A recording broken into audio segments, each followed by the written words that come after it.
नमस्कार, आप देख रहे हैं कालचक्र और मैं हूं आपके साथ अंजलि आनंद और मेरे साथ हैं प्रश्न कुंडली विशेषज्ञ पंडित सुरेश पांडे जी। बहुत बहुत स्वागत है पंडित जी आपका। धन्यवाद।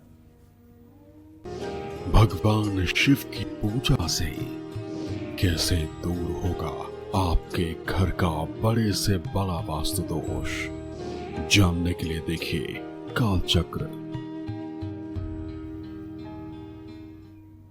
जी हां, अगर आपके घर में वास्तु दोष की वजह से कलेश बढ़ रहा हो, रोग बढ़ रहे हैं, दरिद्रता और डर ने आपके घर को घेरा हुआ है, तो बिल्कुल ना घबराएं, क्योंकि भगवान शिव की पूजा से आपके घर से बड़े से बड़ा वास्तु दोष दूर हो सकता है। कैसे शिव पूजा से आपका घर हर दोषों से रहेगा मुक्त, बताएंगे प्रश्न कुंडली विशेषज्ञ पंडित सुरेश पांडे जी आज कालचक्र में। तो बने रहिए आज कालचक्र के साथ। इसके अलावा अगर आपका भी कोई सवाल है तो आप हमें फोन कर सकते हैं। हमारा नंबर है 0120665241, जो कि आपके टेलीविजन स्क्रीन पर भी फ्लैश हो रहे हैं। और लगातार हमारे साथ बने रहिए, क्योंकि आज का कालचक्र बेहद ही महत्वपूर्ण है आपके लिए। चर्चा को आगे बढ़ाते हैं। शिव पूजा से कैसे बड़े से बड़ा वास्तु दोष दूर हो सकता है, आइए ये सबसे पहले जानते हैं पंडित जी से। बताएं पंडित जी, क्योंकि कहते हैं ना कि अगर घर का या जहां भी हम रहते हैं वास्तु दोष ना हो तो हर मुश्किल आसान हो जाता है। तो उसके उपाय बताएं पंडित जी। ऐसा है, देखिए, वास्तु की परंपरा हमारे यहाँ सनातन धर्म में अति प्राचीन है, अति प्राचीन है। अगर किसी आप देवस्थान पर गए होंगे और उस देवस्थान का आप मूल्यांकन करें, उसके वास्तु का मूल्यांकन करें, मूर्तियों में स्थिति का मूल्यांकन करें, तो आपको लगेगा कि हाँ, वास्तु परक ही सारी मूर्तियों की स्थापना हुई है और वास्तु परक ही हमारे जो तीर्थ हैं उनका निर्माण हुआ है, जो हमारे बड़े बड़े पूजनीय स्थल हैं उनका निर्माण हुआ है। जिन घरों में वास्तु दोष हो, वास्तु दोष का मतलब उत्तर और पूरब ऊंचा हो, पश्चिम और दक्षिण की तरफ नीचा हो, उत्तर पूरब के कोने में बाथरूम हो, उत्तर पूरब के कोने में शौचालय हो, दक्षिण पूर्व के कोने में कोई जल का स्रोत हो, दक्षिण पूर्व के कोने में किचन ना हो, या साउथ वेस्ट में मास्टर बेडरूम ना हो, या सीढ़ियां पूरब उत्तर की तरफ हों, तो ये सब वास्तु दोष हैं जो सुख शांति में बाधक होते हैं। लेकिन आजकल जो शहरों में रह रहे हैं लोग, गांव में तो रह रहे हैं, तो आप अपनी जमीन पे घर बनाएंगे, आप वास्तु के हिसाब से बना सकते हैं, ये आपको आज़ादी है। लेकिन जहां शहरों में लोग रह रहे हैं तो बिल्डर बिना सोच समझ के केवल पैसा बनाने के लिए जैसे चाहते हैं वैसे घर को बना देते हैं। वो कहीं किसी प्रकार के वास्तु का विचार ही नहीं करते हैं, क्योंकि उसमें उनको नहीं रहना है, वो तो बेच करके अलग हट जाएंगे, उसमें जो रहेगा वो भुगतेगा। तो ऐसे में वास्तु दोष न हो ये उत्तम है। लेकिन अगर मान लीजिए किसी कारणवश आप अज्ञानतावश कोई ऐसा घर ले लिए हैं जिसमें बहुत वास्तु दोष है और आपकी सुख शांति समाप्त हो चुकी है, आपका परिवार विपत्तियों से घिर चुका है, तो उसके लिए भगवान शिव एकमात्र सहारा हैं। इनकी शरण लेकर के आप वास्तु दोष को दूर कर सकते हैं। ऐसी हमारी मान्यता है और ऐसा मुझे विश्वास है और ऐसा उपायों से हमें प्रतीत होता है कि इसका लाभ मिलता है। तो जिन घरों में वास्तु दोष हो वहां सुख शांति के लिए शिवलिंग पर अभिषेक करने के बाद जो जल गिरता है उस जल को घर में ओम नमः शिवाय कहते हुए अगर पूरे घर में दूर्वा से पानी का छींटा मार दिया जाए तो काफी हद तक वास्तु दोष दूर होता है। ऐसा करने से घर की नकारात्मक शक्तियां दूर हो जाएंगी। काम में रुकावट अगर आ रही है, कलेश बहुत हो रहा है, रोग परेशान कर रहा है, तो अपने घर की उत्तर पूर्व दिशा में या ब्रह्मस्थान, ब्रह्मस्थान किसको कहते हैं, जो घर का एकदम मध्य केंद्र बिंदु होता है उसको कहते हैं ब्रह्मस्थान। जो घर का एकदम मध्य केंद्र बिंदु होता है उसको कहते हैं ब्रह्मस्थान। ठीक है ना। वहाँ न तो पिलर होना चाहिए, न वहाँ कोई सामान होना चाहिए। वहाँ पर बैठ करके अगर आप रुद्राभिषेक करा लें चाहे जल से, चाहे दूध से, चाहे गन्ने के रस से, चाहे शहद से, चाहे दही से, चाहे अभिषेक घी से, किसी चीज़ से अभिषेक करा लें या पांचों चीज़ों से अभिषेक करा लें। और अभिषेक में आप ध्यान रखें कि रुद्रा अष्टाध्यायी के 11 पाठ हों, रुद्रा अष्टाध्यायी के 11 पाठ हों, जिसको एकादशनी रुद्राभिषेक कहते हैं। और रुद्राभिषेक कराने वाले को समुचित दक्षिणा और वस्त्र दान करके उसे भोजन करा के विदा करें। आपके घर का वास्तु दोष भी निष्प्रभावी हो जाएगा। घर परिवार पर भगवान शिव की कृपा रहे, माँ लक्ष्मी का अस्थायी वास हो जाए, इसके लिए अपने घर की पूर्व या उत्तर पश्चिम दिशा में बेल का पेड़ अगर आप लगा सकते हैं तो लगा लीजिए। ये फ्लैट वालों के लिए तो संभव नहीं है, लेकिन जिनका प्लाट है, जिनके पास ज़मीन है, उन्हें अगर बेल का पेड़ लगाने का मौका मिलता है, ज़मीन है उनके पास, तो इससे बड़ा सौभाग्य कुछ हो ही नहीं सकता है। क्योंकि एक बेल का पेड़ लगा देना मतलब आपने अपना जन्म सफल कर लिया। और ख़ास करके अगर वो आपके परिसर में है तो इससे अच्छी तो कोई बात हो ही नहीं सकती है। और अगर बेल के पेड़ के नीचे शिवलिंग की स्थापना कर दी जाए, जैसे नर्मदेश्वर शिवलिंग है, नर्मदेश्वर शिवलिंग की स्थापना अगर बेल के पेड़ के नीचे कर दी जाए तो कोटि गुना फल मिलता है। ये नर्मदेश्वर शिवलिंग जबलपुर में नर्मदा नदी में भेड़ा घाट है। वहाँ भेड़ा घाट में जब आप नाभि बराबर जल में जा कर के डुबकी लगाएंगे तो वहाँ से ज़मीन में से आपको एक शिवलिंग मिलेगा जो नर्मदेश्वर शिवलिंग होगा। आप अगर देखना चाहते हो कि क्या यही शिवलिंग मेरे लिए उचित है, तो शिवलिंग को वहीं आप छोड़ दीजिए, फिर दूसरी जगह जाके डुबकी लगाइए, फिर आपको वही शिवलिंग मिलेगा। अब जितनी जगह जाके आप डुबकी लगाएंगे वही शिवलिंग आपको मिलेगा, इसलिए कि विधान में वही है, उसी शिवलिंग की आपको पूजा करना है। उसको ले आकर के घर में पीतल का या चांदी का अर्घा बनवा करके और शिवलिंग को ठीक से रख करके उसकी प्रतिष्ठा करके, चल प्रतिष्ठा करके उसकी पूजा करनी चाहिए। बेल के पेड़ के नीचे अगर आप नर्मदेश्वर शिवलिंग रख करके और रोज रुद्र सूक्त से पूजा करते। देखिए, मैं रुद्र सूक्त कहता हूँ, ये कठिन है पढ़ने में, मानता हूँ आप सही कह रहे हैं कि कठिन है, कैसे करेंगे, लेकिन नहीं, अब सबके घर में तो मोबाइल है भाई, तो मोबाइल में यूट्यूब में रुद्र सूक्तम आप टाइप कर दीजिए और वो रुद्र सूक्त चलने लगेगा, रुद्र सूक्त के 16 मंत्र बोलने लगेगा और आप पूजा करिए विधि विधान से।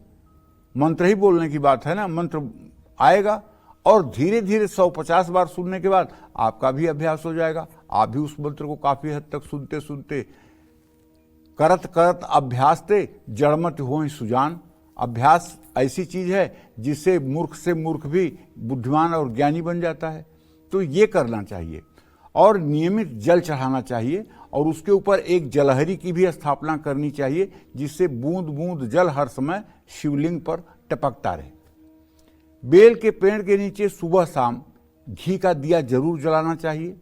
अगर घर में वास्तु दोष के कारण अकारण भय हो रहा है, लोग डरते हैं, आवाज सुनाई देती है, कष्ट रहता है, तो संकट से बचने के लिए अपने घर की उत्तर पूर्व दिशा में बैठकर तुलसीदास जी ने जो रुद्राष्टकम लिखा है, नमामि समीशान निर्वाण रूपम विभुम व्यापकम ब्रह्म वेद स्वरूपम अजम निर्गुणम निर्विकल्पम निरीहम चिदाकाशवाकाशवासमरेहम। तो कहने का मतलब आप अगर रुद्राष्टकम का पाठ कर लें तो मतलब कि ये उत्तम रहेगा, लेकिन शिवलिंग के सामने बैठकर करें। और किसी प्रकार का अगर भय है तो अपने घर में 40 दिनों तक शिव चालीसा का सुबह शाम पाठ करें। घर की पूरब दिशा में अर्धनारीश्वर रूप की पूजा करने से वैवाहिक जीवन सुखी रहता है। भय से मुक्ति के लिए सोमवार को किसी भी खुले स्थान पर धतूरे का पौधा लगाने से और उस धतूरे के फूल और फल शिवलिंग पर अर्पित करने से सभी मनोकामना पूरी होती है। जय मां विंध्यवासिनी। तो अब जान लेंगे मेष राशि का राशिफल कैसा रहेगा आज का उनका पूरा दिन।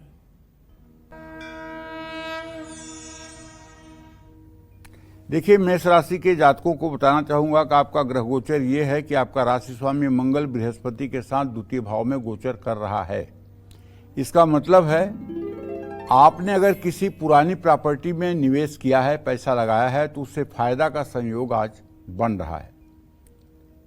और अगर आप नौकरी करते हैं तो आपके ऑफिस में अपने बॉस के साथ रिश्ते अच्छे रहेंगे। पुराने विवाद सुलझ सकते हैं। किसी करीबी की सेहत बिगड़ सकती है।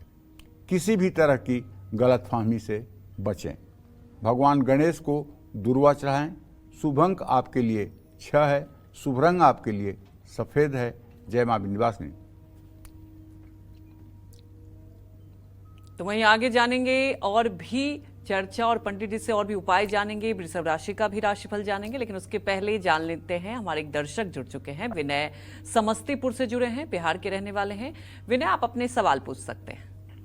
प्रणाम पंडित जी। हाँ, सदा सुखी रहे, जोर से बोलिए। जी, मेरा जन्म तिथि 14 जून 1969 है। जी पंडित जी, मुझे कुछ काम करना चाहता हूँ, लेकिन उसमें काम में मन नहीं बनता है और कुछ करने की इच्छा नहीं होती है। और दूसरा प्रश्न ये है कि मेरे घर के जमीन का जो है सो कुछ नाप जोख हो गया है, खाली रेट में जो है सो दुगुना का अंतर बता रहा है। आप ही बोल रहे हैं, आप ही सुन रहे हैं, कुछ यहाँ सुनाई नहीं दे रहा है। मेरा जमीन जो है, घर का जो घरारी वाला जो जमीन था, उसके बारे में एक बार पूछे थे तो बोले तो उसका जो नापी जोख हो गया है, लेकिन उसका जो है सो रेट जो है सो दुगुना बता रहा है। तो क्या कुछ उपाय बताइए कि उससे जमीन भी हो जाए और कुछ काम काज का भी जो है सो ये लगे। देखिए विनय जी, ऐसा है, आपने प्रश्न किया है तो मैं आपको बताऊं कि आपने जो प्रश्न किया है, मंगल और गुरु की उपस्थिति प्रश्न लग्न में है। जीविका भाव में शनि चंद्रमा का 20 योग है। आप मानसिक रूप से बिल्कुल एम्बिशियस, बिल्कुल महत्वाकांक्षी नहीं है। न आपके मन में ये जलन है कि मैं उन्नति करूं, ना आपके मन में ये जलन है कि मैं क्या कर रहा हूं, क्यों नहीं कर रहा हूं। ये जलन आपके अंदर नहीं है। आपके अंदर जैसे साधु संतों के अंदर संतोष आ जाता है, तो आपके अंदर संतोष तो नहीं है, लेकिन आलस्य ने आपको दबोच लिया है। ये तामसी प्रवृत्ति का सबसे बड़ा गुण है, मनुष्य के अंदर आलस्य का आना। कर्म करना, ये तो भगवान ने भी गीता में कहा है, कर्म करना ही चाहिए। हाँ, कर्म के फल की इच्छा नहीं करना चाहिए, ये भी गीता में भगवान ने कहा है। लेकिन आप कर्म करने से ही चूक रहे हैं, इसका मतलब कि तमोगुण का प्रभाव ज़्यादा है। आप अपने खान पान पर, आप अपने शयन पर विशेष रूप से ध्यान दें। सुबह सूर्योदय के समय उठें, सूर्य को जल दें। सूर्य को जल देने के बाद कम से कम 24 बार गायत्री मंत्र का जप करें। इससे आपके मन में कुछ करने की तरंगें उठेगी और आप कुछ करेंगे। दूसरी बात, जहाँ तक जमीन जायदाद का प्रश्न है, तो बुध आपके चतुर्थ भाव में ही स्थित है और बुध और शुक्र की स्थिति द्वितीय द्वादश की है। थोड़ा समय लगेगा, उससे भी आपको लाभ मिलेगा। लेकिन यदि आप सूर्योदय के समय उठ करके और नहा करके सूर्य को जल देने लगे और 24 बार रोज गायत्री मंत्र पढ़ने लगे, तो मुझे विश्वास है कि 1-2 महीने के बाद आपके अंदर वो ऊर्जा आ जाएगी जिससे आप अपनी जिम्मेदारियों का सम्यक प्रकार से निर्वहन कर पाएंगे। अब आप 55 साल के हो गए हैं, अब आप कोई बच्चे नहीं हैं कि मैं आपको सिखाऊंगा। आपको खुद चाहिए कि आप धर्म के मार्ग पर चल करके और अपने उत्तरदायित्व का निर्वहन करें। जय मां विंध्यवासिनी। तब आगे जानेंगे वृषभ राशि का राशिफल कैसा रहेगा आज का उनका पूरा दिन।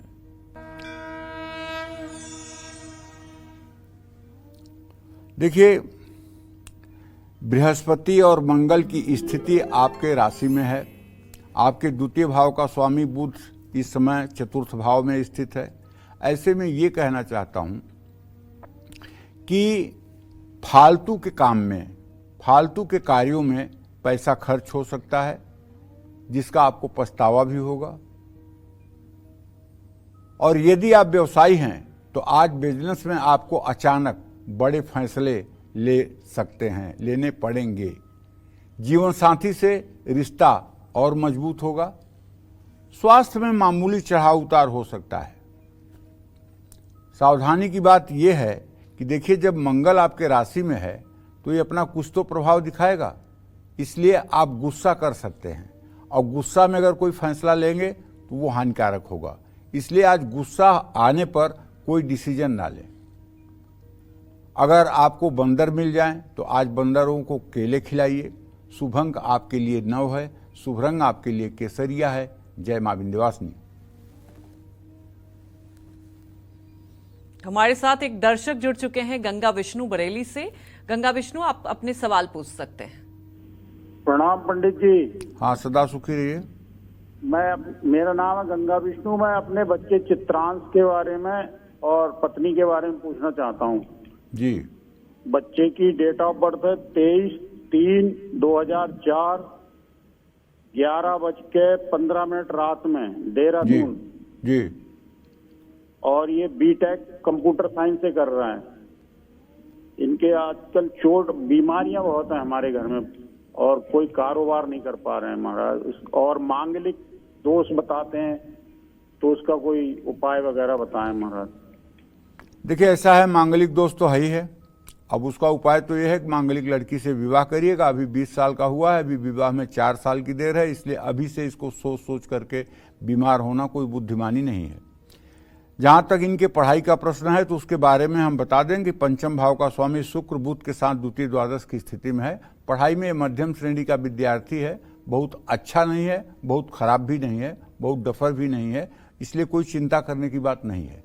हाँ, अगर इसको आप कह दें कि ये रोज ओम गंग गणपतये नमः, ओम गंग गणपतये नमः, इस मंत्र का 10 माला जप जो 20 मिनट लगेगा, अगर नियम से करना शुरू कर दे तो मैं दावे के साथ कह सकता हूं 1 साल के अंदर इसकी पूरी प्रतिभा में आपको परिवर्तन दिखाई देगा और ये अपने जीवन के हर उद्देश्य में सफलता प्राप्त करेगा।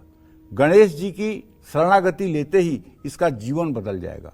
ओम गंग गणपतये नमः, इस मंत्र का अनवरत 10 माला जप करने से निश्चित रूप से इसके जीवन में चमत्कार दिखाई देगा। और ऐसे बच्चों को चाहिए कि अपने पास गणेश चालीसा की पुस्तक भी रखें और जब भी समय मिले गणेश चालीसा का पाठ करें। और घर की उन्नति तो नहीं हो रही है, ये तो गंगा विष्णु बात सच कह रहे हैं आप, लेकिन बेश शनि बैठा हुआ है आपके प्रश्नकाल में। घर में उन्नति हो इसके लिए आपको चाहिए, घर की हर प्रकार से उन्नति हो इसके लिए आपको चाहिए कि आप हर सोमवार को किसी शिवालय में जाकर के 1 लोटे में जल और 1 लोटे में चीनी का रस बना करके लेकर जाइए। पहले जल थोड़ा सा गिराइए, उसके बाद चीनी का रस नमः शिवाय करते हुए गिराइए और फिर जल से शिवलिंग को अच्छे से स्नान कराइए और उसके बाद बेलपत्र रखिए, भस्म विभूति रखिए और एक घी का दिया जलाइए। ये उपाय 108 दिनों तक लगातार करिए, निश्चित रूप से घर की परिस्थिति बदलेगी। सकल अमंगल मेटनहारी, भाबिहु मेट सकहि त्रिपुरारी। अगर आप चाहते हैं कि आपके जीवन में कुछ सचमुच में चमत्कार हो, आपका परिवार खुशियों के राह पर चले, तो आपको भगवान शिव की शरणागति ले लेनी चाहिए। अगर आप नहीं जा सकते हैं तो कोई बात नहीं, आप अपनी धर्म पत्नी को भेज सकते हैं वहाँ, आप अपने बच्चों को भेज सकते हैं। घर का कोई एक सदस्य भी अगर जाएगा तो लाभ मिलेगा। जय मां विंध्यवासिनी। आगे चर्चा को बढ़ाते हैं। भगवान शिव की कैसी प्रतिमा घर में लगाने से लग सकता है वास्तु दोष और बढ़ सकती है आपकी परेशानियां, ये भी जानते हैं, बताएं पंडित जी। देखिए, भगवान शिव की कैसी प्रतिमा घर में लगाने से वास्तु दोष लग सकता है और परेशानियां बढ़ सकती हैं, ये मैं आपको बताता हूं। पहली बात तो ये कि प्रतिमा लगाने का प्रचलन हमारे समाज में बहुत कम है, क्योंकि शिव को किसी स्वरूप में बांधना बड़ा मर्यादित और उचित नहीं है। क्योंकि भगवान शिव का जो स्वरूप है वो ब्रह्मांड का स्वरूप है। जो यह चराचर जगत है इसका जो स्वरूप है वही भगवान शिव का स्वरूप है, वही तेजोमय ज्योतिर्लिंग का स्वरूप है। इसलिए भगवान को एक स्वरूप में बांधना ये थोड़ी सी छोटी बात हो जाती है। इसीलिए जितने भी भगवान के ज्योतिर्लिंग हैं वहां पर आपको शिवलिंग ही मिलेगा, कहीं पर आपको मूर्ति नहीं मिलेगी, शिवलिंग मिलेगा। और घरों में भी लोग प्रायः शिवलिंग ही की पूजा करते हैं, क्योंकि शिवलिंग जो है वो चराचर जगत का प्रतिनिधित्व करता है। ये चराचर जगत का जो स्वरूप है वो भगवान शिव का स्वरूप है। और लिंग की रचना ऐसी होती है, शिवलिंग की रचना ऐसी होती है जैसा हमारा ये चराचर जगत दिखाई देता है।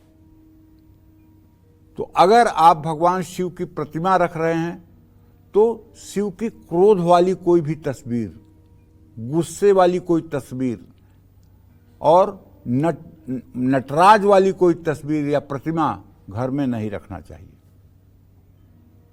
कुछ लोगों के घरों में हमने देखा है ड्राइंग रूम में पीतल के नटराज की मूर्ति रख लेते हैं। भगवान शिव तांडव करने की अवस्था में होते हैं और वो प्रतिमा रख लेते हैं। ये प्रतिमा घर में रखना विनाश का प्रतीक है। मैं सच्ची बात कह रहा हूं, डरा नहीं रहा हूं। भगवान शिव को क्रोधित अवस्था में, उद्वेग की अवस्था में अगर आप उनका चित्र या तस्वीर लगाते हैं तो ये आपके लिए ही नहीं, आपके परिवार के लिए भी और भविष्य के लिए भी ये हानिकारक है। भगवान शिव की तस्वीर गंदे स्थान पर भूल के भी ना रखें। भगवान शिव की तस्वीर घर में जिस भी स्थान में रखें उसको हर रोज पूजा उपासना करें, धूप बत्ती दिखाएं। ऐसा ना करने से वास्तु दोष बढ़ता है और धन हानि भी होती है। भगवान शिव की खड़ी मुद्रा की भी तस्वीर कभी भी घर या ऑफिस में नहीं लगानी चाहिए। भैरव भगवान शिव का ही रूप हैं, लेकिन भैरव जी के तंत्र मंत्र विद्या के देवता भैरव जी माने जाते हैं। ऐसे में घर के अंदर भैरव जी की उपासना की जानी चाहिए, लेकिन उनकी तस्वीर नहीं लगानी चाहिए। भैरव की उपासना नहीं करेंगे तो भगवती की उपासना नहीं होगी। अगर आप भगवती दुर्गा की आराधना कर रहे हैं तो भैरव उनके साथ रहेंगे, क्योंकि भैरव उनके प्रमुख द्वारपाल हैं। बिना भैरव के भगवती की साधना अधूरी है। लेकिन उनकी प्रतिमा या उनका चित्र, जैसे काल भैरव का चित्र, ये सब चित्र जो है नहीं लगाना चाहिए। आपको मानसिक रूप से उनकी पूजा करनी चाहिए। जय मां विंध्यवासिनी। तो अब आगे जानेंगे मिथुन राशि का राशिफल कैसा रहेगा आज का उनका पूरा दिन। मिथुन राशि के जातकों को बताना चाहूंगा कि आपका राशि स्वामी बुध इस समय सिंह राशि में तृतीय स्थान में गोचर कर रहा है। आपके एकादश भाव का स्वामी मंगल बृहस्पति के साथ है। आज किसी पुरानी योजना का फायदा आपको मिल सकता है। आज आपको काम में नए अवसर भी मिल सकते हैं। परिवार में विवाद हो सकता है। मौसमी बीमारियां आपको परेशान कर सकती हैं। आज हो सके तो यात्रा टाल दें। पानी में हल्दी डालकर स्नान करें या हल्दी का तिलक माथे पर लगाएं। शुभ अंक आपके लिए 5 है। शुभ रंग आपके लिए ग्रे है। जय मां विंध्यवासिनी। तो हमारे एक दर्शक भी जुड़ चुके हैं भोपाल से, जगदीश आप अपने सवाल पूछ सकते हैं। जयराम जी महाराज, पंडित जी। हाँ, सदा सुखी रहिए। अब मेरे बच्चे का जन्म 15 जुलाई 1988 है महाराज। उसको ना काम धंधे में काम नहीं लग रहा कहीं पे भी। बहुत दिनों से परेशान है महाराज। और घर का दोस्त है क्या है समझ में नहीं आ रहा महाराज। घर और का कोई दोस्त नहीं है। आपने जो मतलब कि प्रश्न पूछा है, आपके पुत्र भाव का स्वामी जो है वो है शुक्र और उसके जीविका भाव का स्वामी है शनि। शुक्र शनि का सदाष्टक योग हो रहा है। अभी वो अपने योग्यता के अनुसार किसी काम का चयन नहीं कर पा रहे हैं। ये बहुत विडंबना की बात है।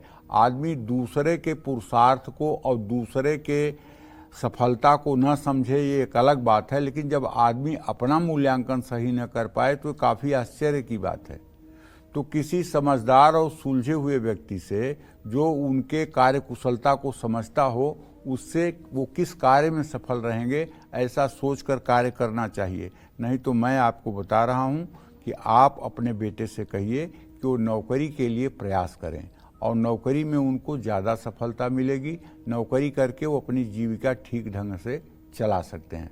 अगर नौकरी न करना चाहें तो उन्हें बिल्डिंग मटेरियल का आप व्यवसाय करवा दीजिए, जिसमें बालू, सीमेंट, गिट्टी, इन सब चीज़ों का आप व्यवसाय करवा दीजिए। उसमें उन्हें सफलता मिल जाएगी। जय मां विंध्यवासिनी। तो अब जानेंगे कर्क राशि का राशिफल कैसा रहेगा आज का उनका पूरा दिन। देखिए, अगर आपकी कर्क राशि है तो आपके राशि में सूर्य और शुक्र की स्थिति है। आपका राशि स्वामी चंद्रमा इस समय अष्टम भाव में गोचर कर रहा है। कहीं न कहीं से अगर आपने पुराना कोई शेयर या प्रॉपर्टी में निवेश किया है तो उससे आपको फायदा मिल सकता है। और साझेदारी से बिजनेस में आपके व्यवसाय का विस्तार हो सकता है। परिवार का माहौल खुशनुमा रहेगा। आज पेट खराब हो सकता है, बाहर का खाना न खाएं। सड़क पर संभल कर चलें, गाय को रोटी खिलाएं।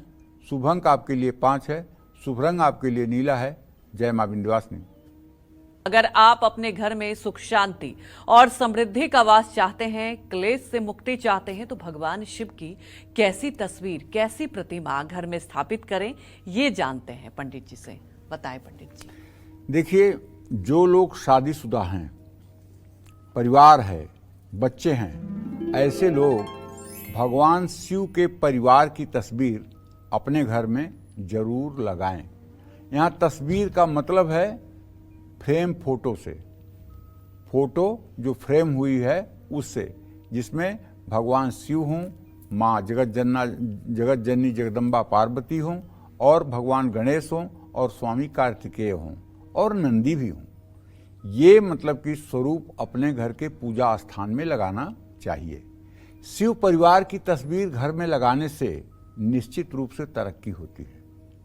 शिव परिवार की तस्वीर घर में स्थापित करने से सुख शांति रहती है, घर में क्लेश नहीं होता है, और संतान के साथ मनमुटाव भी समाप्त होता है। जिस तस्वीर में भगवान शिव प्रसन्न मुद्रा में हों, ऐसा चित्र घर में जरूर लगाना चाहिए। नंदी पर विराजमान भगवान शिव का चित्र घर में लगाने से एकाग्रता बढ़ती है। कार्तिकेय के साथ भगवान शिव और पार्वती का चित्र घर में लगाने से मनोकामना पूरी होती है, सुख सुविधाएं प्राप्त होती हैं, सुख बढ़ता है। जिस चित्र में भगवान शिव की उत्तर दिशा में भगवान विष्णु और दक्षिण दिशा में भगवान ब्रह्मा जी का चित्र हो, ऐसी तस्वीर की पूजा करने से बीमारियों से भी मुक्ति मिलती है, क्योंकि ये वास्तु के अनुरूप है। जय मां विंध्यवासिनी। तो अब जानेंगे सिंह राशि का राशिफल कैसा रहेगा आज का उनका पूरा दिन। देखिए, अगर आपकी सिंह राशि है तो बताना चाहूंगा कि आपका राशि स्वामी इस समय व्यय भाव में है, और आपके गमन स्थान का स्वामी मंगल है जो 10वें भाव में है।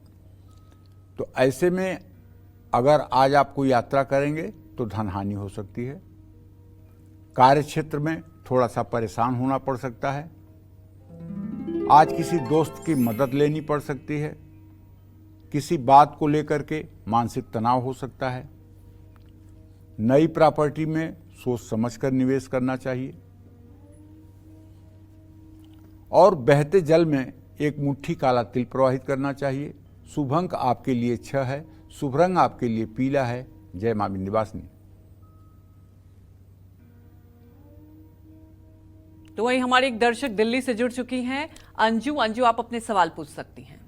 पंडित जी राम राम। राम राम। हाँ पंडित जी, मैं अपने बेटे के बारे में पूछना चाहती हूँ और अपने बारे में। मेरी डेट ऑफ बर्थ है 20 अगस्त 1972। पंडित जी, एक तो मेरा स्वास्थ्य ठीक नहीं रहता और घर में सुख शांति नहीं है बिल्कुल भी। और एक पंडित जी मेरा बेटा है, उसकी डेट ऑफ बर्थ है 13 फरवरी 1976। उसकी शादी का कब तक योग करूँ? देखिए अंजू जी, सबसे पहले आपके प्रश्न का जवाब देना चाहता हूं। आपके सेहत का, आपके स्वास्थ्य भाव में केतु बैठा हुआ है। नसों का खिंचाव, मांसपेशियों का दर्द और शरीर में थकान की स्थिति हर समय बनी रहती है। इसके लिए आपको चाहिए कि शनिवार को पीपल के नीचे सरसों के तेल का दिया जलाइए शाम को, और कम से कम 7 परिक्रमा पीपल के पेड़ की करिए। सूर्योदय के समय उठ करके सूर्य को नहा करके अर्घ दीजिए, और कम से कम 5 मिनट तक सूर्य की रोशनी में रहने का प्रयास करिए। ये दोनों उपाय प्लस इसके साथ किसी अच्छे सुयोग्य चिकित्सक से मिल करके परामर्श लेकर के आपको अपना इलाज करना चाहिए, जिससे आप स्वस्थ हो सकती हैं। अभी आपका 52वां वर्ष चल रहा है। अभी आपके जीवन में भाग्योदय अच्छी तरह से हुआ नहीं है। अभी भाग्योदय होने में जहाँ तक मेरा अनुमान है कि 3 वर्ष का समय लग सकता है। बेटे की आपकी उम्र बहुत ज़्यादा हो गई है और ये 38 साल का होने को जा रहा है। ऐसे में मैं आपको बताना चाहूँगा कि इनके विवाह में बहुत देर हो गई है। ये आपका प्रश्न है अंजू जी, तो इसके बारे में ये कहूँगा कि आपका पंचमेश और सप्तमेश सूर्य और शनि है। सूर्य शनि का खलाष्टक योग है। अभी भी इनके विवाह का कोई संयोग बनता हुआ दिखाई नहीं दे रहा है। इसलिए आपको चाहिए कि आप इनसे कहिए कि 40 दिनों तक लगातार शिव मंदिर में जाएं, जल दूध बेलपत्र चढ़ाएं और एक घी का दिया जलाएं। 40 दिनों तक लगातार ये उपाय करने के बाद इनके विवाह के संयोग भगवान शिव की कृपा से बन सकते हैं। जय मां विंध्यवासिनी।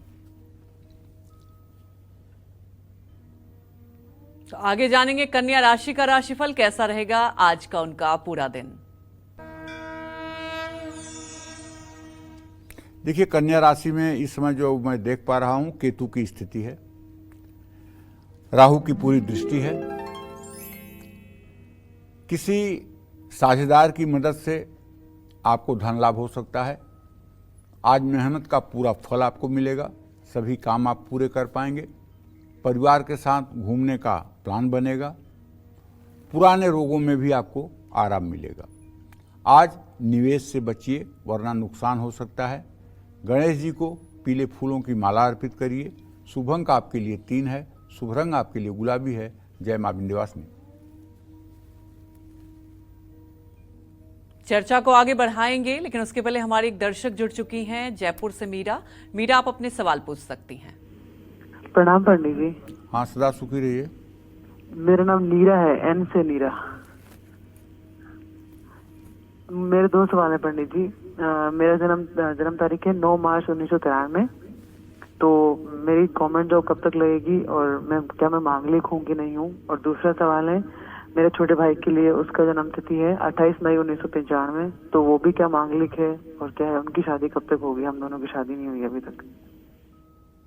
देखिए, जहाँ तक आपके नौकरी का प्रश्न है तो उसके बारे में बता दूं, सूर्य और शुक्र की स्थिति इस समय व्यय भाव में है। नौकरी आपकी कभी भी लग सकती है, अब से लेकर के कभी भी लग सकती है, इसमें कोई संदेह नहीं है। नौकरी के लिए आपको प्रयासरत रहना चाहिए। अभी से लेकर के नवंबर तक कभी भी आपकी नौकरी लग सकती है, उसके योग बने हुए हैं। लेकिन आपकी नौकरी लग जाए अच्छे से, इसके लिए आपको चाहिए कि आप महालक्ष्मी का एक चित्र अपने घर में रखें, जिसमें धन की वर्षा करते हुए महालक्ष्मी का चित्र हो, और उस चित्र को आप अपने घर के पूर्व उत्तर के कोने में लगाकर उनके सामने रोज घी का दिया जला करके, और आपको चाहिए कि रोज लक्ष्मी चालीसा का सुबह शाम पाठ करें। इससे निश्चित रूप से आपका भाग्योदय होगा और आपको नौकरी के क्षेत्र में सफलता मिलेगी। मांगलिक दोष तो है आपके ऊपर, इसका विचार अपने विवाह में आप अवश्य करवा लें। जय मां विंध्यवासिनी।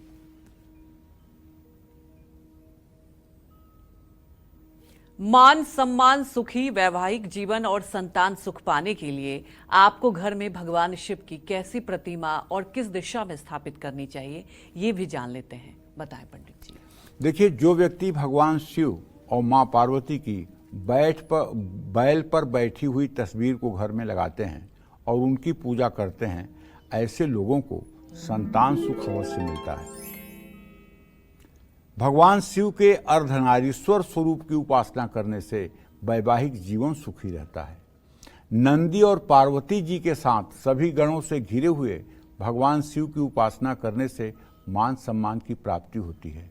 दैत्य जलंधर का विनाश करते हुए सुदर्शन चक्र धारण किए हुए भगवान शिव के चित्र या प्रतिमा की उपासना करने से विरोधियों से रक्षा होती है।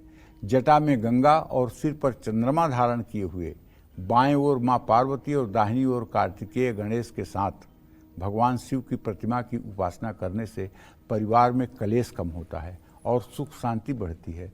ध्यान की स्थिति में बैठे हुए शरीर पर भस्म लगाए हुए भगवान शिव की मूर्ति की पूजा करने से सभी दोषों से मुक्ति मिलती है। भगवान शिव की तस्वीर घर में उत्तर दिशा में लगानी चाहिए। उत्तर दिशा को देवताओं की दिशा माना जाता है। एक बात आप समझ लीजिए कि जितनी तस्वीरें मैंने बताया है, संभव नहीं है कि तस्वीरें आपको मिल जाएं और आप अपने पूजा स्थान में लगा लें, लेकिन आपको जो स्वरूप पसंद आए आप उसी स्वरूप में भगवान शिव का अपनी आंखें बंद करके ध्यान करिए। और ध्यान ये करिए कि आप कैलाश पर हैं। आप कहाँ हैं? कैलाश पर्वत पर। अब तो कैलाश मानसरोवर का चित्र आपको गूगल पे भी मिल जाएगा और कैलाश मानसरोवर का चित्र आपको दिखाई दे जाएगा। पहले ये बड़ा अलभ्य था, लेकिन अब तो मिल जाएगा। और उसको मन में इमेजिन करते हुए वहीं एक फटिक शिला पर, सुंदर चमकती हुई शिला पर बागंबर धारण किए हुए भगवान शिव की बैठी हुई स्थिति आप देखिए। अब आप स्वरूप में गणेश, कार्तिकेय और माँ पार्वती और नंदी के साथ देखना चाहते हैं कि कि उन्हें समाधि अवस्था में देखना चाहते हैं, कि उन्हें बैल पर देखना चाहते हैं, ये आपके मनोभाव पर डिपेंड करता है कि आप किस भाव में आपकी पूजन की स्थिति बन रही है, कि वहीं पर आप अर्धनारीश्वर रूप देखना चाहते हैं। ये स्वरूप जब आपके मन में आ जाए तो भगवान शिव की मानस पूजा करिए। मानस पूजा का तात्पर्य आप समझते हैं? मानस पूजा का तात्पर्य ये है जिसमें कोई सामग्री नहीं लगती, केवल मन के ही द्वारा सामग्री का उपयोग किया जाता है। तो सबसे पहले आपको भगवान शिव का ध्यान होते ही उन्हें एक सुंदर आसन देना चाहिए, प्रभु आप इस पर विराजें, और उनके चरणों पर जल गिराना चाहिए, उनके हाथ में थोड़ा सा जल देना चाहिए, और उसके बाद में जल से, गंगा जल से आप उनका अभिषेक कर रहे हैं, दूध से अभिषेक कर रहे हैं, गन्ने के रस से अभिषेक कर रहे हैं, शहद घी से अभिषेक कर रहे हैं। उसके बाद फिर खूब शुद्ध जल से उनका अच्छे से आप अभिषेक कर रहे हैं, और अभिषेक के बाद उन्हें आप अच्छा बाघंबर धारण करवा रहे हैं, और उसके बाद उनको यज्ञोपवीत, जनेऊ और रुद्राक्ष की माला धारण करवा रहे हैं। रुद्राक्ष की माला के साथ साथ उनके माथे पर अब आपको चंद्रमा दिखने लगा है, उनके जटाओं में अब आपको गंगा दिखने लगी हैं, ऐसा भी भाव अपने मन में बनाना चाहिए। इसके बाद में आप उनके उपचार में पुष्प अर्पित कर रहे हैं, बेलपत्र अर्पित कर रहे हैं, धूप जला रहे हैं, दिया जला रहे हैं। उनके नैवेद्य के लिए कुछ भोज्य पदार्थ, फल वगैरह आप रख करके 5 बार आचमन कर रहे हैं, पान का बीड़ा चढ़ा रहे हैं, कपूर से आरती कर रहे हैं, और आप उन्हीं भगवान शिव की परिक्रमा कर रहे हैं। चारों तरफ उनके गोल गोल आप नमः शिवाय करते हुए घूम रहे हैं, नमः शिवाय करते हुए घूम रहे हैं। अगर आपको शिव मानस पूजा याद हो तो शिव मानस पूजा क्या है?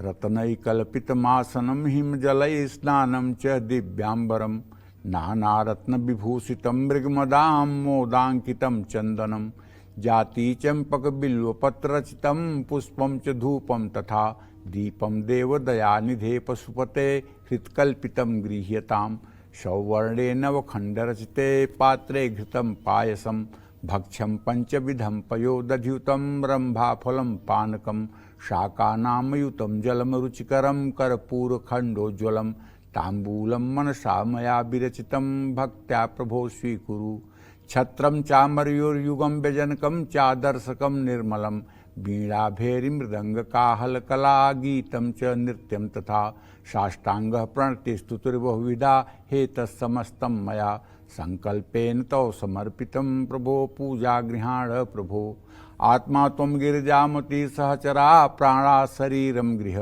पूजा ते विषयोपभोग रचना निद्रा समाधि स्थिति संचार पदयो प्रदक्षिण विधि स्त्रोतानि सर्वा गिरो यद कर्मं क्रियते तदखिलं शंभो तव आराधनम करचरण कृतम वा कायजं वा श्रवणनयनजं वा मानसं वा पराधम विहितम विहितम सर्व में तत्क्षमस्व जय जय करुणाब्धे श्री महादेव शंभो हर हर महादेव।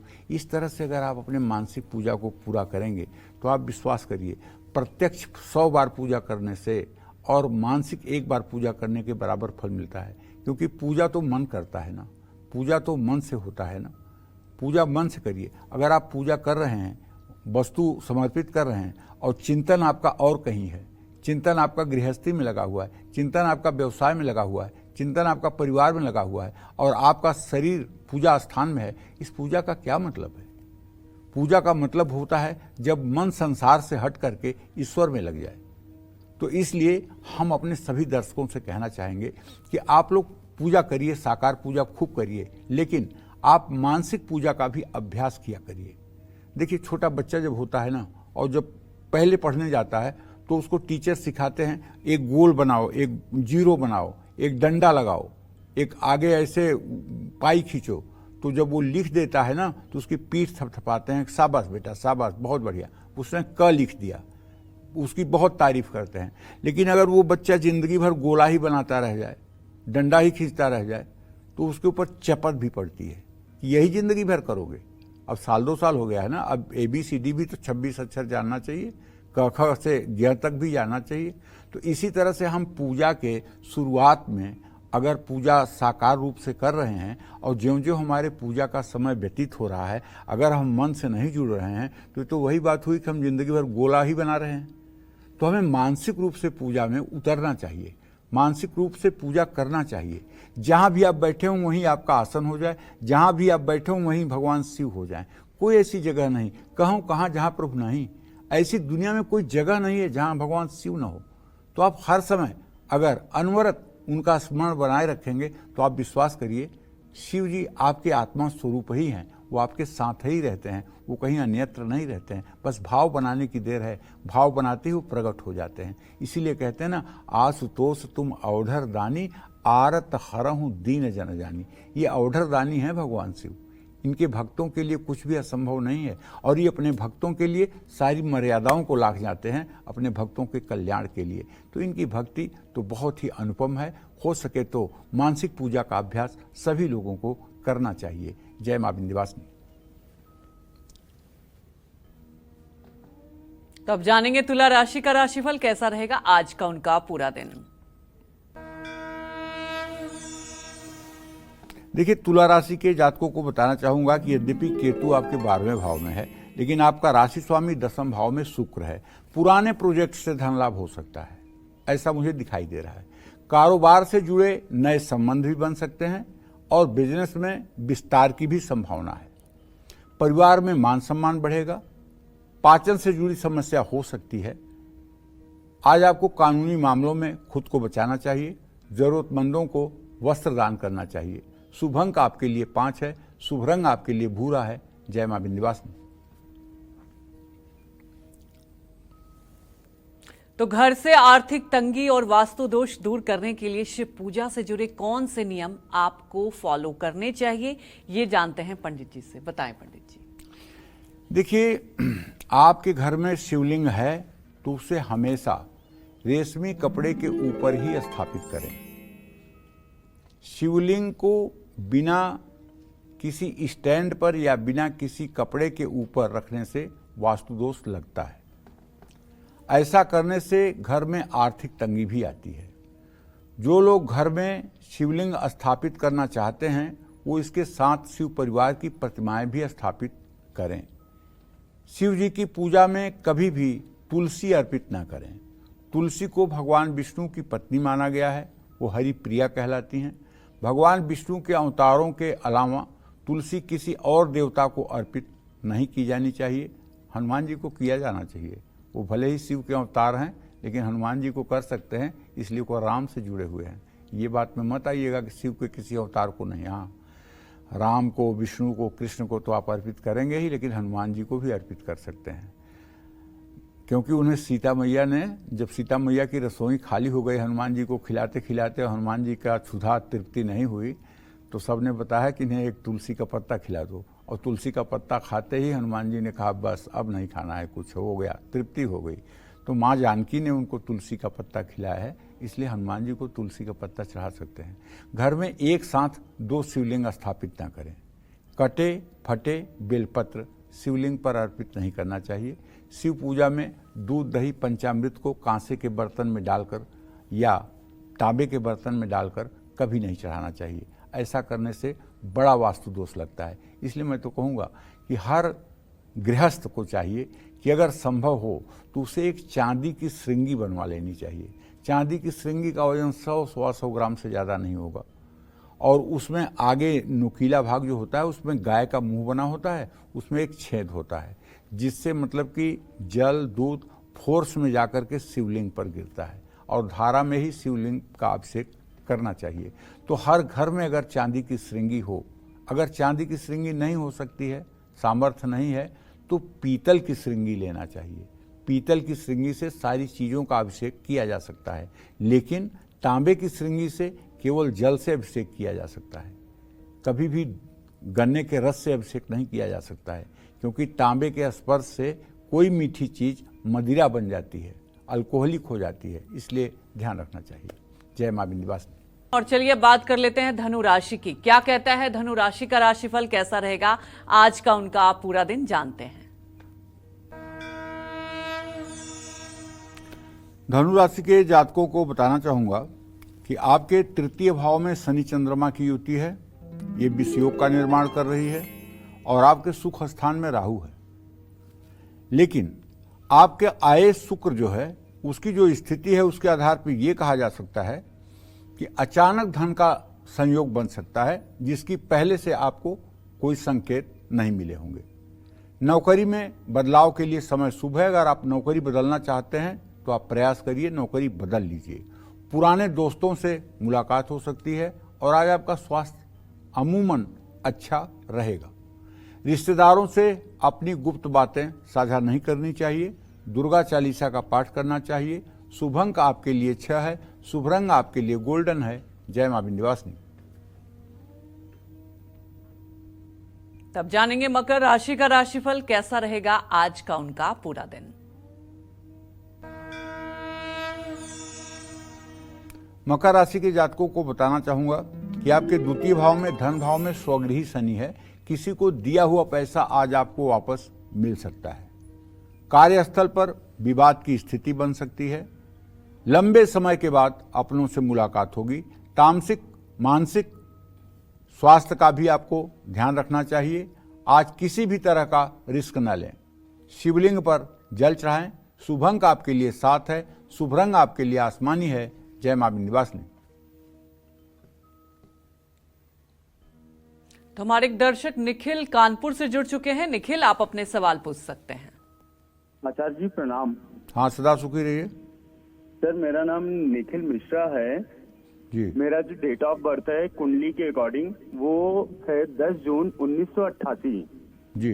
मैं अपनी लाइफ के बारे में जानना चाह रहा हूँ कि कोई तरक्की नहीं दिख रही है, उतार चढ़ाव बहुत होते जा रहे हैं। प्राइवेट सेक्टर में जॉब भी कर रहा हूँ। निखिल, ऐसा है बेटा, तुम्हारा द्वितीय सप्तमेश जो है बृहस्पति और शुक्र हैं, और द्वितीय सप्तमेश का इत्तिसाल अगर बृहस्पति के साथ हो तो बृहस्पति शुक्र का इत्तिसाल तो है। नौकरी तो कर रहे हो, संतुष्टि भले तुम्हें नहीं मिल रही है, नौकरी ठीक भी चल रही है, और इसमें आगे का भविष्य भी मुझे अच्छा होता दिखाई दे रहा है। तो इसलिए हो सके तो सुबह शाम थोड़ा सा श्री राम चालीसा का पाठ कर लिया करो, और हो सके तो घर में राम दरबार का चित्र लगाकर और घर परिवार के लोगों से कह दो कि राम दरबार की दोनों समय पूजा हुआ करे, और राम जी को जो भी भोजन बने उसका प्रसाद पहले राम जी को पवा करके फिर उसके बाद घर के लोग पाएं। घर में एक शांति का माहौल होगा। काम तुम्हारा ठीक है बेटा, आगे और भी अच्छा होने की संभावना है। इसमें निराश होने जैसी कोई ग्रह स्थिति नहीं दिखाई दे रही है। जरा सा आप अपने को और पॉजिटिव रखिए तो आपको अवसर मिलेंगे, कोई चिंता की बात नहीं है। जय मां विंध्यवासिनी। तो चलिए अब बात करते हैं कुंभ राशि वालों के बारे में और जानते हैं कि आज उनका भाग्य कितना मजबूत है। कुंभ राशि में तो शनि और चंद्रमा की स्थिति है, मैं बता ही रहा हूं, और सप्तम भाव में बैठा हुआ बुध और चतुर्थ भाव में बैठा हुआ मंगल बृहस्पति आज आपको अचानक कहीं से धन लाभ करा सकता है। काम से जुड़ी यात्रा पर आप जा सकते हैं। आज आपको दोस्तों की अनदेखी नहीं करनी चाहिए। शारीरिक और मानसिक रूप से थकान का अनुभव करेंगे। नई प्रॉपर्टी के पेपर्स अच्छे से जांच लें। धार्मिक आयोजन में सहयोग करें। शुभ अंक आपके लिए 4 है। शुभ रंग आपके लिए पीला है। जय मां विंध्यवासिनी। तो चलिए अब बात करते हैं मीन राशि वालों के बारे में और जानते हैं कि आज उनका भाग्य कितना मजबूत है। देखिए, राहु आपके राशि में है और आपका राशि स्वामी बृहस्पति तृतीय भाव में मंगल के साथ है। ऐसे में व्यय भाव का शनि घर के इलेक्ट्रॉनिक सामान पर पैसा खर्च हो सकता है। टीवी, फ्रिज, वॉशिंग मशीन, इन सब चीज़ों पर आज पैसा अचानक खर्च हो सकता है। आज ऑफिस में आपके ऊपर वर्कलोड बढ़ेगा, काम का बोझ बढ़ेगा, काम का दबाव बढ़ेगा। आपका खुशनुमा अंदाज नए रिश्ते बनाएगा। ज़्यादा काम काज तबीयत को बिगाड़ सकता है। आज आंख मूंद कर किसी पर भरोसा ना करें। चींटियों को आटा डालें। शुभ अंक आपके लिए 2 है। शुभ रंग आपके लिए हरा है। जय मां विंध्यवासिनी।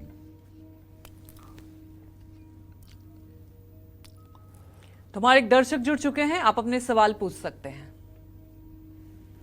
पंडित जी नमस्कार। हाँ नमस्कार, क्या नाम है? पंडित जी मेरा नाम संजय है, भोपाल से बात कर रहा हूँ मैं। जी। मैं 1.5 साल से बैठा हूँ, काम धंधा मैंने 16-17 साल काम किया है, नौकरी की है, उसके बाद काम धंधा कुछ नहीं समझ में आ रहा, क्या करें क्या नहीं करें। संजय जी, अभी आप कितने साल के हो गए? मेरा सर 6/9/1984 है जन्म मेरी। अच्छा, लगभग आपकी उम्र 40 साल हो रही है। ऐसे में अगर देखा जाए तो आपने आजीविका के लिए प्रश्न किया है, और शनि और मंगल दोनों की अभी तो गुप्त बहरा दृष्टि दिखाई दे रही है। तो कहने का मतलब ये है कि आप हनुमान चालीसा पे डट जाइए, 10 बार हनुमान चालीसा का पाठ शुरू कर दीजिए, 100 दिनों के अंदर आपके आजीविका का मार्ग प्रशस्त हो जाएगा। क्योंकि ये समय तो आपका मार्च 2025 तक ठीक नहीं है। मार्च 2025 तक जहाँ भी हाथ लगाएंगे वहाँ मन के अनुरूप रिजल्ट नहीं आएगा।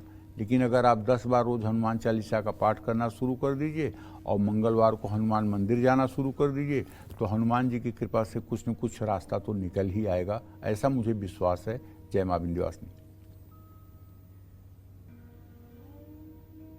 तो चलिए अब बात करते हैं आज के लकी ईमेल कुंडली विजेता की। और आज के हमारे ईमेल कुंडली विजेता हैं बलिया उत्तर प्रदेश के रहने वाले अमन कुमार राय हैं, और इनका पंडित जी डेट ऑफ बर्थ है 14 नवंबर 2005 और ये 7:31 इवनिंग में इनका टाइमिंग है, और बलिया में ही इनका जन्म हुआ है उत्तर प्रदेश में। और इन्होंने सवाल ये पूछा है कि सरकारी नौकरी का योग्य है या नहीं। दूसरा सवाल ये पूछा कि इनका आगे भविष्य कैसा रहेगा। देखो, ऐसा है अमन, आप बेटा पैदा हुए हो मिथुन लग्न में, और आपकी जो जन्म राशि है वो है मेष राशि। अश्विनी नक्षत्र के मूलों में आपका जन्म हुआ है। आपके जीविका भाव का स्वामी बृहस्पति है, जो तुला राशि में नीच के नवांश में है, और आपके पराक्रम भाव का स्वामी सूर्य है, जो नीच राशि में है और मिथुन के नवमांश में है। तृतीयेश दशमेश जब दोनों निर्बल हैं तो सरकारी नौकरी कहाँ से मिलेगी।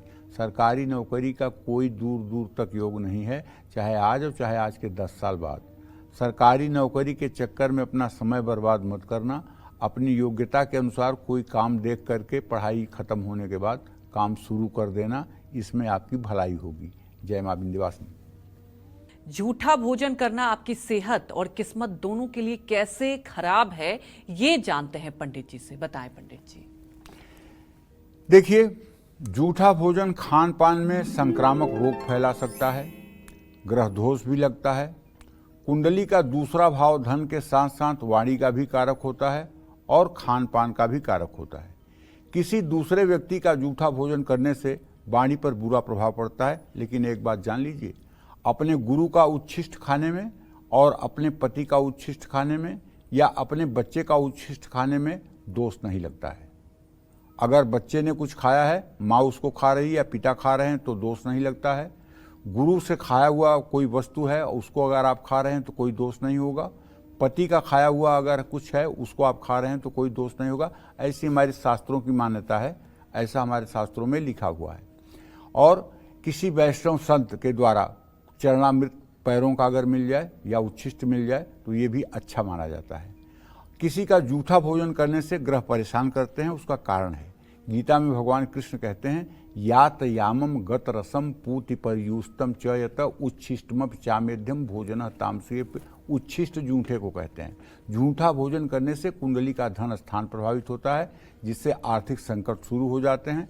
जूठा भोजन करने से कुंडली का भाग्य स्थान यानी नवम भाव प्रभावित होता है, इसके कारण भाग्य कमजोर हो जाता है। कोई व्यक्ति अगर भोजन की थाली को लांघ कर चला गया हो तो इस भोजन को ग्रहण करने से बचना चाहिए। ऐसा भोजन किसी पशु को खिला देना चाहिए। भोजन की थाली अमृत के समान मानी गई है, एक साथ बैठकर भोजन करें। ऐसा करने से परिवार की तरक्की होगी और सेहत अच्छी रहेगी। जिस भोजन से बाल निकल जाएं, जिस भोजन में बाल निकल जाएं, ऐसे भोजन को ग्रहण नहीं करना चाहिए। जय मां विंध्यवासिनी। पंडित जी, आज हमारे दर्शकों को आपने इतनी महत्वपूर्ण जानकारी दी, आपका बहुत बहुत धन्यवाद। धन्यवाद। और उम्मीद यही करते हैं कि आपको भी हमारा विषय बहुत पसंद आया होगा। कल फिर नए मिलेंगे एक नए विषय और आपकी परेशानियों को दूर करने के लिए ढेरों उपाय लेकर आएंगे पंडित सुरेश पांडे जी के साथ। तब तक कालचक्र की पूरी टीम को आप अनुमति दीजिए और नमस्कार।